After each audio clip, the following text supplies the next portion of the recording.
What? What? What the hell is this? Harumph. I didn't get a harumph out of that guy. Give the governor harumph. Harumph! You watch your ass. I see you shiver with anticipation. Let the show begin. Hey everybody, this is David Heretic coming at you with another edition of Reactions, Reviews, and Rants. And tonight... Okay, we're coming back to Gacharic Spin. Yes, indeed. Gacharic Spin fans? FEELIN? You! Come on now! Here we go! Before we go any further, for those of you who are feeling inclined to do all the clicks and the likes and the bibbidi-bibbidi bot, do me a favor, before you do all that stuff, please watch the whole video first, okay? Give me a chance to actually earn those clicks and likes. Now, after the video's done, if you still feel like doing all those clicks and likes, then by all means, feel free to click away. This comes as a request from Home Gnome and SMB, and this is actually SMB's prioritized request for the month of April for being a silver tier member on the Patreon page. So, here you go, SMB. I hope you enjoy the show, man, and you as well, Home Gnome. They both want to see me react to the song by Gacharic Spin called More Power. Losing resolution. Ooh, more power.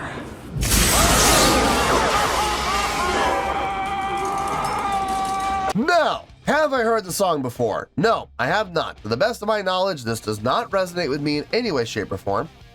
However, there's always a possibility I may have heard the song in passing and I just don't realize it.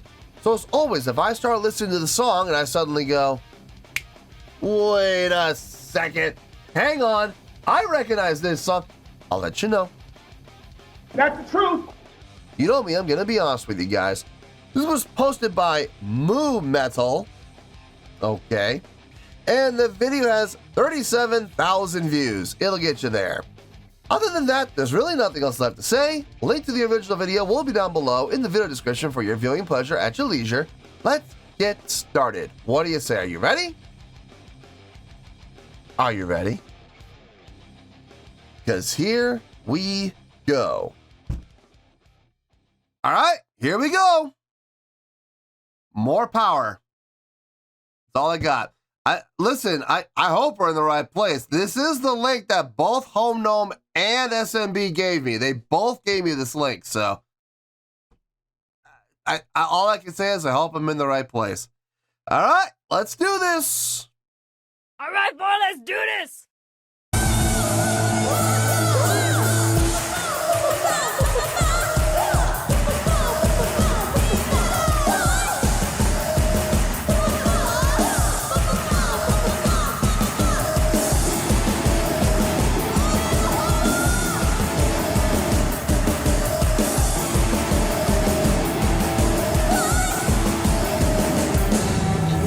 Nice.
I don't even know where to begin.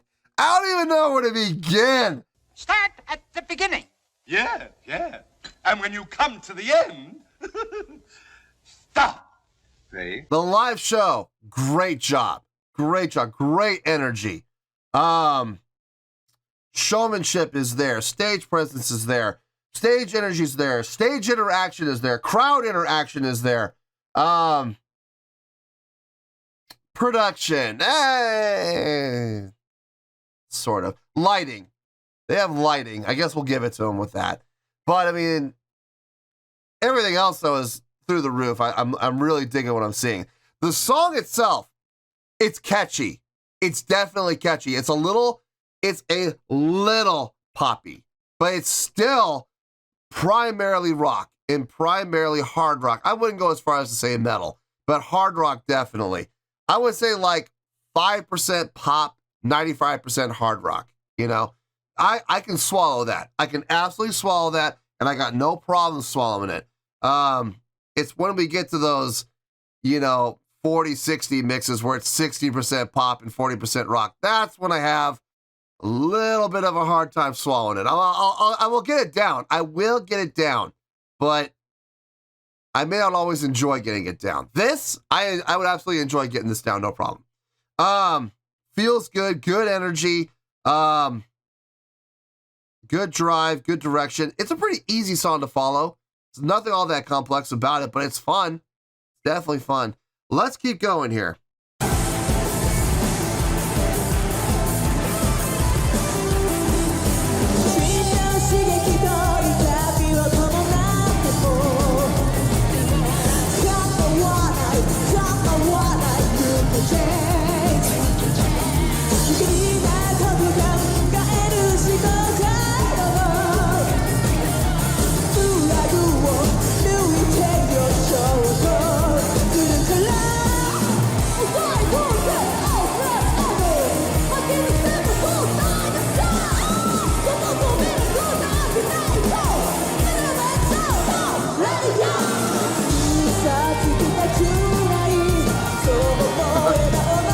Keyboard player left the station again to go rock out with the crowd. Love that.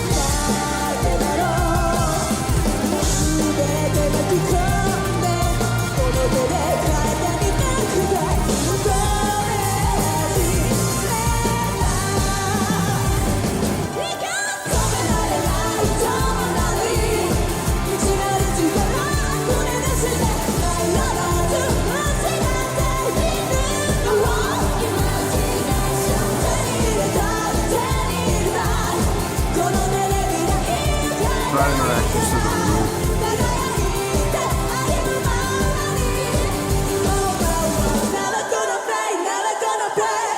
Ooh, good harmonies.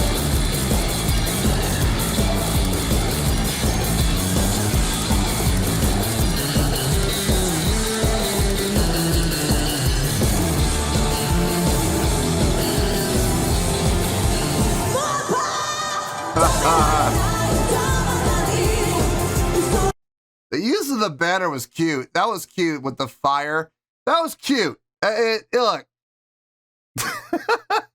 you don't see that happen very often on stages. That I got no issue with it. I thought it was creative.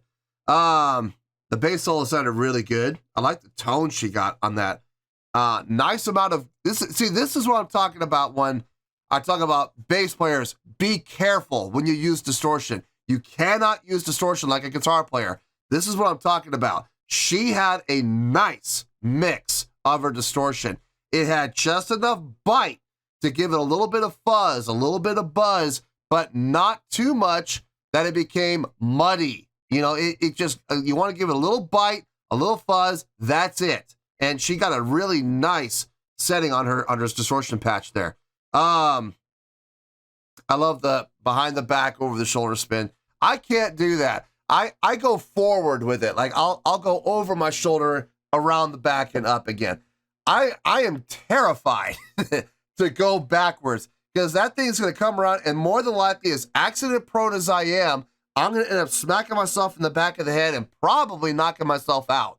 So I am just terrified to go backwards. Forwards, no problem. I will do that all day long. I do that like every single show. I'll do it at least once.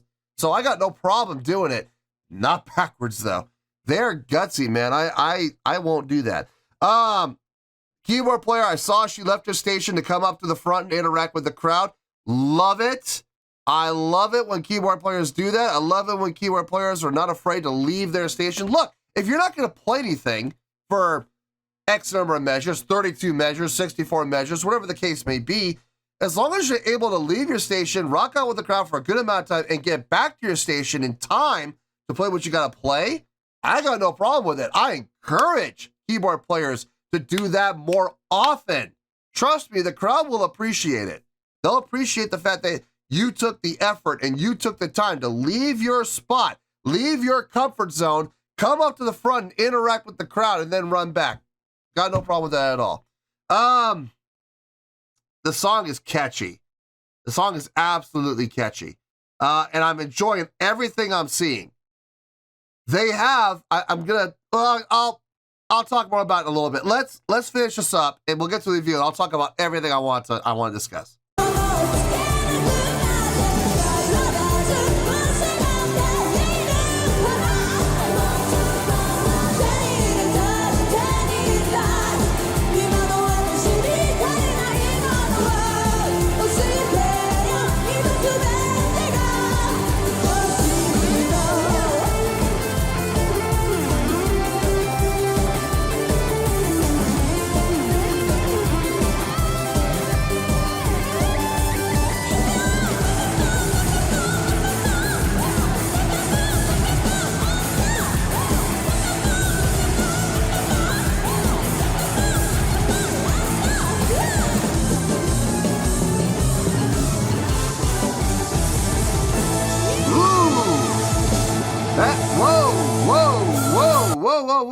Whoa, that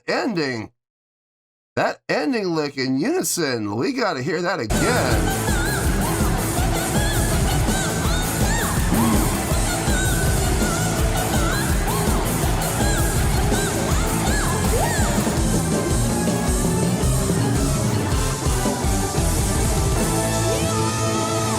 Wow, that was tight. That was tight. That was really tight. Got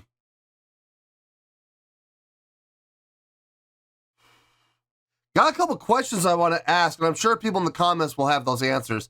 I'll save that for the review. Let me get my thoughts together. I'll see you in the review, and we'll talk about it.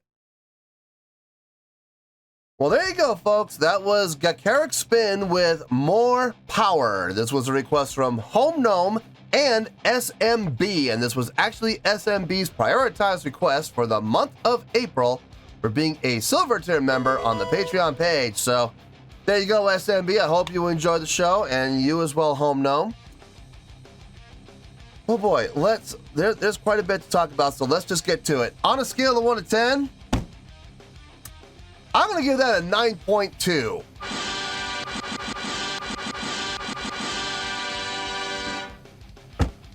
Yep, 9.2. You heard me. I didn't stutter. That is the score I feel this song and performance deserves. Let me tell you why. Why? Okay, I know. Gacharic Spin fans are going, but you loved it last time. You loved the last reaction you did to them. You gave the last reaction a 9.8. You're absolutely right. I did. And it was absolutely deserved. Here's the problem. When you reach a certain level of success with me, and you've reached this level of getting up into those high nines, well, here's the problem with that. You set a bar in a certain level of expectation. I expect that now. You know what I mean? And here's the problem. It's not like it was just that one song. No, it's been building up. The more I've seen these ladies, the more I've enjoyed them. I will freely admit, the first time I saw these ladies on the channel, I was a little confused. I liked them, but I didn't really get it. I didn't really understand, because I was still fairly new to being exposed to these Japanese rock bands. So I wasn't fully like, no, I don't know what's going on here. Now I've had some more experience. Now I've had a lot more of exposure to J-rock bands, and I gotta say, I'm not gonna sit here and try to claim I'm an expert because I'm not, but I'm starting to understand a little bit more what they're about, the type of sound that they all look for. I see some similarities in sound and songwriting, so I'm getting it. I don't have it fully yet, and I don't know if I ever will fully have it, but I'm gonna try. But I have a better understanding than what I did, a year ago. And the more I see these girls, the more and more I like them. I get a feeling this is like okay, minus the makeup, I'm getting vibes that this is like the female Kiss of J-rock. They don't do the makeup, granted. They do wear some really colorful outfits, I will say that. Very like 80s Kiss-ish. God, watching Gene in purple, that was something, boy. Whew. Anyway, you would expect to see Paul Stanley running around in, pink and stuff like that. And that's one thing, but seeing Gene Simmons running around in that kind of poofy stuff and in lots of bright colors and stuff like that, not something you would typically expect to see from Gene Simmons. It was a little cringy, if I'm being honest. But, seeing these girls running around in these very elaborate costumes. Let's be honest here. There's a lot of detail that goes in those costumes and some great color usage. And they are just all over the place. Their showmanship is off the charts. I love their showmanship. I think the last performance I saw from them was a little bit more intense. I think the showmanship was a little bit higher than it was here. But we still saw some great showmanship here. Okay, no question about that. The song itself, catchy, very catchy. Just enough pop element to make it catchy. I would say between 5 to 10% pop influenced and 90 to 95% rock influenced, if I'm being honest here. This was a rock tune. It was a rockin' tune. I could swallow that pill. I absolutely could, and I'll have no problem swallowing that pill. It was just poppy enough to make it catchy and make it hooky to some extent. The chorus was the hook without question. I mean, that was the high point of the song. Lots of great stuff happening on stage. I love the fact that the keyboard player is not afraid to leave her station.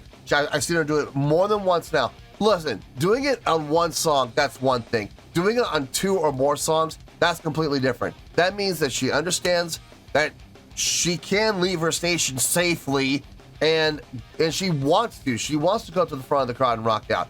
I love seeing that. It's one thing when you do it on one song and it's constructed and blocked out and you have to do it, and that's one thing, but you can see it. It's genuine here with her. She loves to be up at the front and rock out with the crowd.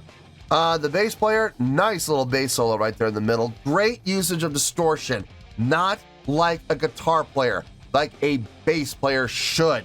Not so muddy and overly distorted like you can do on guitar, because the registers are different. You cannot take a guitar distortion patch, have the exact same settings that you have for a guitar, and slap it on a bass. It's going to sound terrible. Do not do that.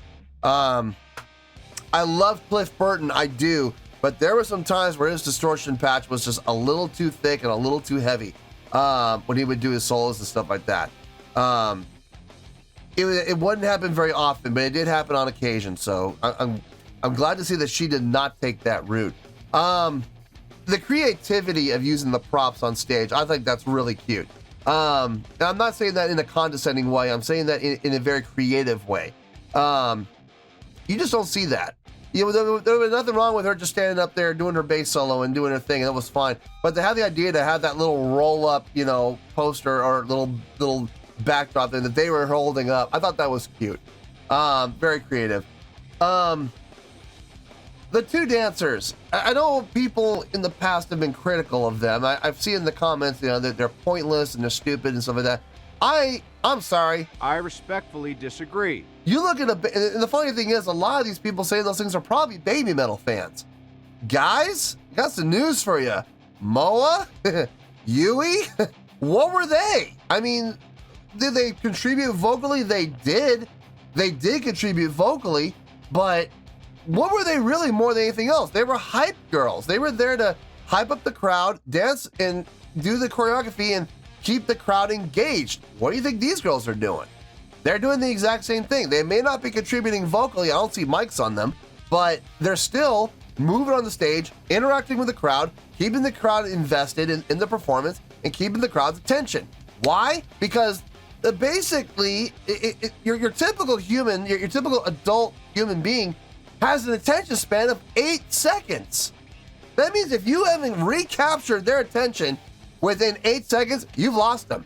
And now you gotta regain their attention. Believe me, that's 10 times harder. It's a lot easier just to keep their attention. So having them moving around the stage, having them doing the dancing, having them doing the interacting with the crowd, I got no problem with it. I think it's fine, and I think it was very well executed. It was never such a distraction that it took away from the song. It was purely used as an enhancement.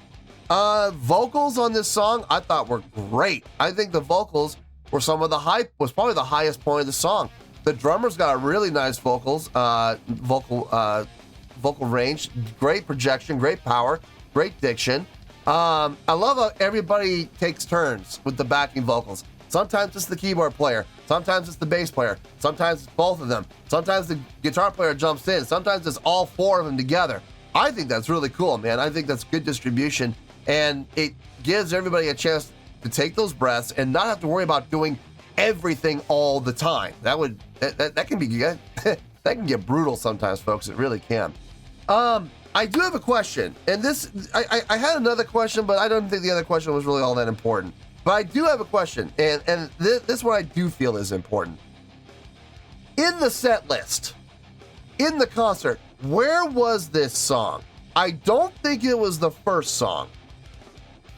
My guess, this is just me. I very well could be wrong. I'm taking a shot in the dark here. I feel like this was the second song of the set. I'm curious to know if it was. I think this would have made a great opener. I think it would have, but I didn't feel like this was the opener of the show. Like the way that we came in with the song starting off, it felt like we were already there for a while. So I don't think it was the first song of the set, but I feel like it might have been the second. So if you guys could do me a favor, let me know in the comments where in the set list this song was. It was number X out of Y number of songs. You know what I mean? Like, it was number 2. You were right, DH. It was the second song out of 15, you know, or you were close, DH. It was song number 4 out of 17, or whatever the case may be. Just let me know in the comments where this was. I guess I could ask the other comment. It doesn't really matter, but the drones is this a new thing? I could see this becoming a new thing. I think the use of the drone technology for getting those like overhead shots, I think that was brilliant, and I really hope more bands do that because that is so intelligent. I'm going to suggest that to our bands. We need to look into doing this because if we're going to do filming, if we're going to do footage filming, we really need to get as many angles as possible. And those drones can do things that, I'm sorry, cameramen or cranes, they just can't do. You know, those drones can do things like spin around in a 360 in an enveloping pattern. You know, going up and down and around in a circle and stuff like that. I mean, you could do it with a crane, but it takes forever. Where a drone can do it a lot faster. So, I mean, I think drone technology is a great thing. I'm glad to see bands like this utilizing that technology. Is this something they always do?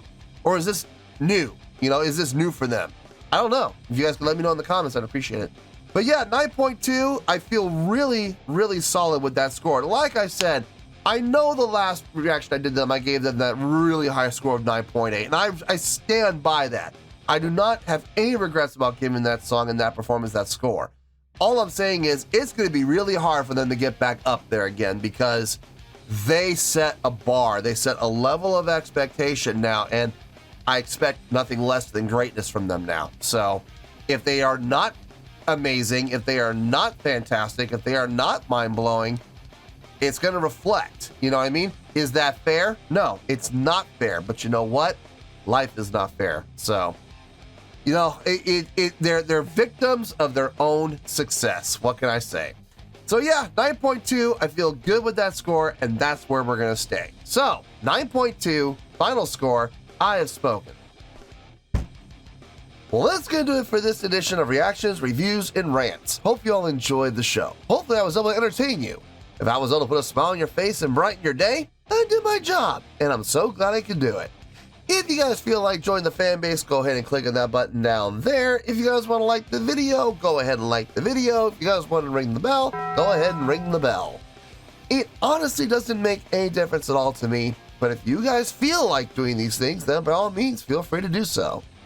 Well, that's going to do it for the night, folks. Thank you very much for watching, and as always, this is David Heretic signing off, reminding you to stay fabulous and support each other.